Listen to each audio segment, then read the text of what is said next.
I have here a fairly long rigid beam, and what I'd like to imagine doing is adding a couple of forces to it. Now what I'm going to do is I'm going to add one force, which in this case is acting up, and I've got another force which is the same size, but this one's acting down.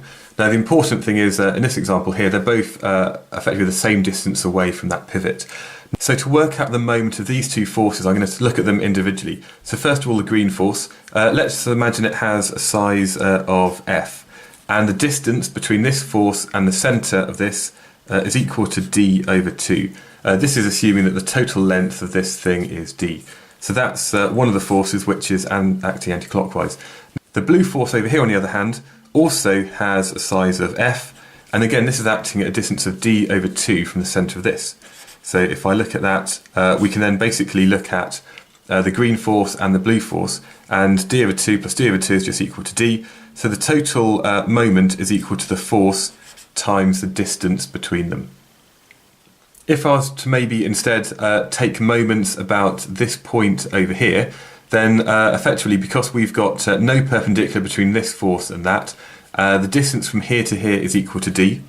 That means the total moment in this case is equal to the size of the green force F multiplied by d. So if I take moments about here, we get exactly the same as we did before. So if we consider anywhere on this page as our axis of rotation, and we take moments of this force and this force, we always find that their total moment is equal to the size of one of the forces multiplied by the perpendicular distance between them. And we call this the torque of a couple, because we have a couple of forces.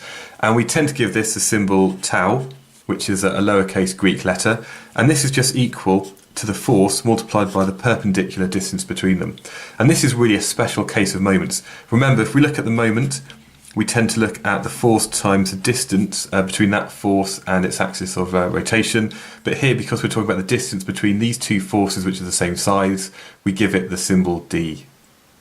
And just like moments, because we're looking at the force multiplied by a distance, the units for the torque of a couple, or indeed a moment, is just the Newton metre.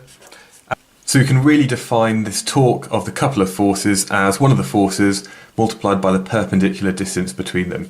And this kind of thing tends to come up everywhere, and we don't even realise this. It might be, for example, that you're maybe learning to drive at the moment, and as you steer a car, you pull down with one hand and push up with the other. It might be perhaps as you're cycling along, perhaps one foot pushes down on one pedal and the other foot pulls up on the other pedal, perhaps if you have SPDs or something like that.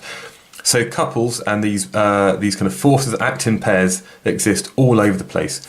And that means we can still have maybe some rotation, but again, there's no net force on the object, perhaps because the force this way is equal to the force that way. There's no resultant force, but we still have something moving because we have this resultant moment.